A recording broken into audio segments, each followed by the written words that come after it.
Assalamualaikum warahmatullahi wabarakatuh. Kiai, kami akan menanyakan karena ini banyak pertanyaan dari masyarakat terkait dengan jemaah haji,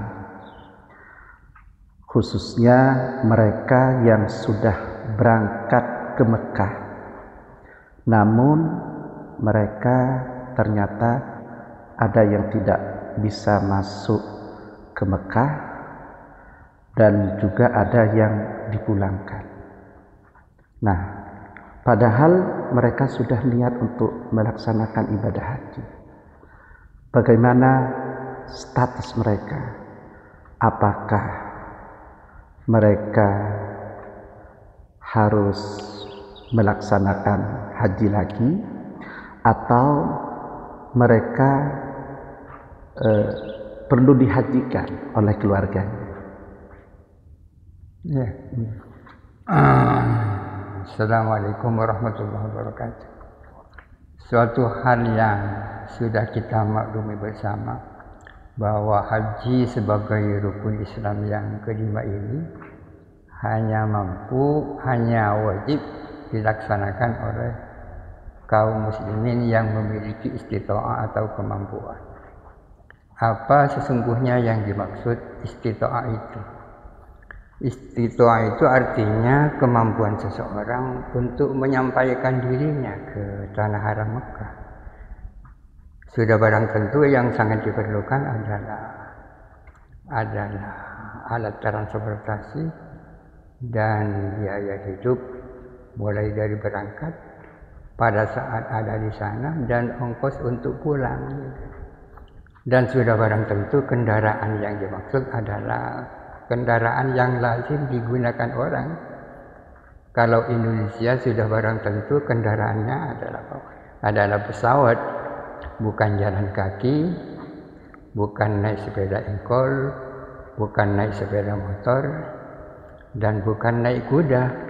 Akan tapi yang lazim adalah pesawat terbang.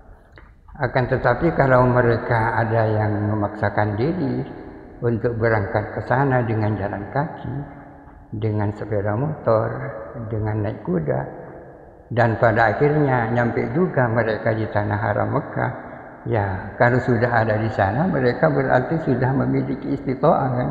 Iya. Dan dengan sendirinya kalau mereka melaksanakan haji, hajinya menjadi haji Islam, yakni sebagai pelaksanaan rukun Islam yang kelima. Ada beberapa problem.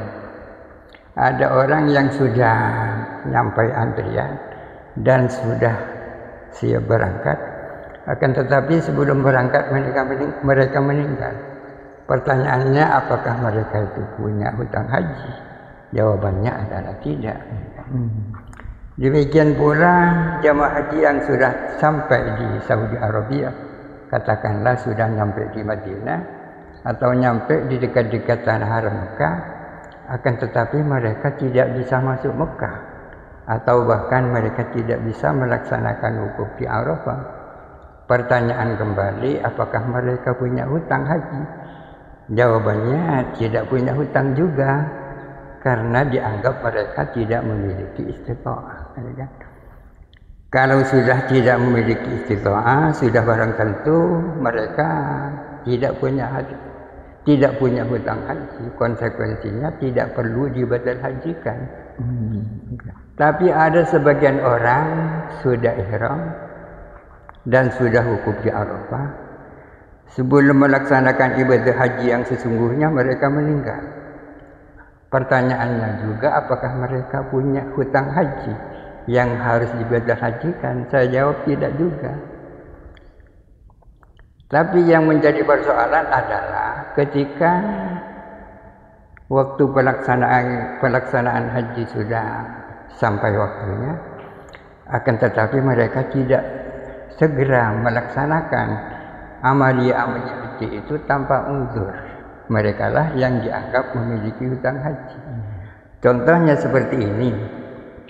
Kita tahu bahwa ketika sudah lewat tengah malam, tanggal 10 Dzulhijjah, ada beberapa pekerjaan haji yang sudah bisa dilaksanakan.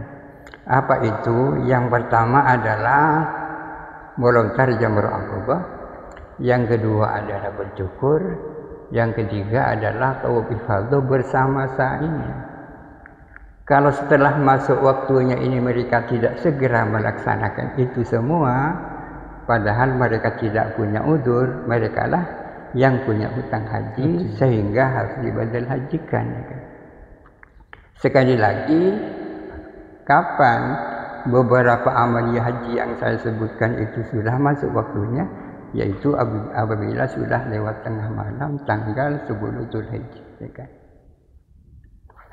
Perlu disampaikan bahwa apabila dua di antara tiga itu dilaksanakan oleh jemaah haji, maka terjadilah apa yang disebut dengan tahallul awal.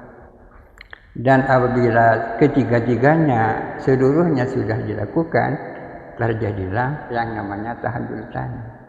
Dengan tahallul awal, maka segala hal yang diharamkan bagi orang yang berihram itu menjadi halal semua, kecuali satu, yakni hubungan suami istri.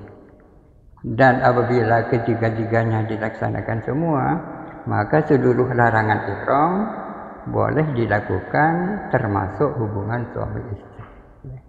Mungkin ini yang bisa disampaikan, mudah-mudahan ada manfaatnya. Assalamualaikum warahmatullahi wabarakatuh. Waalaikumsalam warahmatullahi wabarakatuh. Mudah-mudahan jawaban dari Kiai Haji Afifuddin Muhajir manfaat dan berkah untuk kita semua. Terima kasih. Wassalamualaikum warahmatullahi wabarakatuh.